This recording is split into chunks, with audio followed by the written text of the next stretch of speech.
o filtro, né? Se o filtro não tiver um material que evite isso, começa a contaminar a água. Se na sua residência tiver um filtro não ideal, que não esteja tratado para evitar a proliferação de bactérias, o próprio filtro vai começar a criar bactérias e contaminar a água que você recebe. Né? Então por isso que se coloca o material assim. Mas então esse teste não é fora de feito, são os pseudomonas, né, são usados. O teste de proliferação são os pseudomonas. Pelo que eu conheço é Cole, ou Falkenbauer que faz.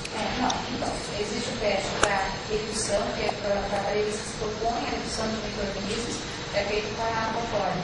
E para a proliferação é pseudomonas. A gente já fez esses testes na Falkenbauer. Eu já tenho alguns certificados, mas não cheguei a acompanhar nenhum teste a par. A informação que tinha é só com Cole. Né? Mas a gente já tem uns pesquisadores, principalmente de Cuba, que utilizaram esse mesmo material fazendo pesquisas e utilizando N bactérias de distintos gêneros, comparando a remoção desse micro-organismo. Né? O material foi eficiente, pessoal. O zinco foi eficiente, né? É um bactericida interessante o zinco.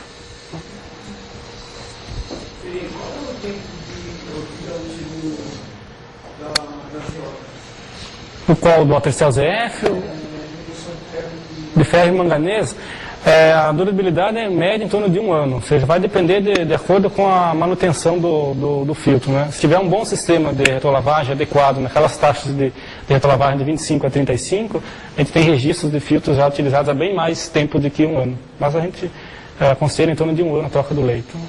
Você tem que fazer reposição manual? Só se houver perdas. Se houver perdas. Se você perder ele na retrolavagem, ele tem que fazer a reposição, senão não há necessidade. Alguns registros aí, mais de 2 anos de filtro já trabalhando. Né?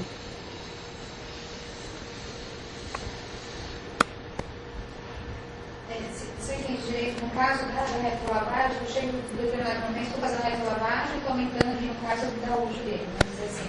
Chega em determinado momento, ele não faz no toque, é isso? Não, a retrolavagem ela é usada para evitar o empedramento, ou seja, o ferro, se você não retirar ele do leito, ele vai acumulando, ele começa a formar um empedramento, a incrustar, e fica umas pedras duras no leito, colmata e aí cria caminho preferencial, não remove mais ferro. Né? Então ela é utilizada para retirar esse excesso de ferro do leito. Né?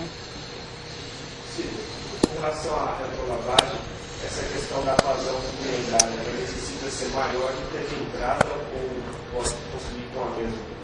É necessário uma vazão um pouco maior que a de entrada. Né? O material é mais leve do que um filtro de areia, mas o ideal, nesse caso de retrolavagem, é você uma taxa em torno de 20, 25, acima disso, metro cúbico, metro quadrado a hora, que vai dar um pouco maior da alimentação. Então, se você quiser usar a mesma bomba de alimentação, coloca 2 filtros em paralelo. Que daí você fecha um e vai estar dobrando a vazão só para um, retrolava um de cada vez. Aí vai dobrar a taxa de filtração, aí você vai conseguir retrolavar ele bem. Assim nós fizemos todo o sistema, a gente colocou um reservatório com água limpa. Com água limpa. Para fazer essa retrolavagem.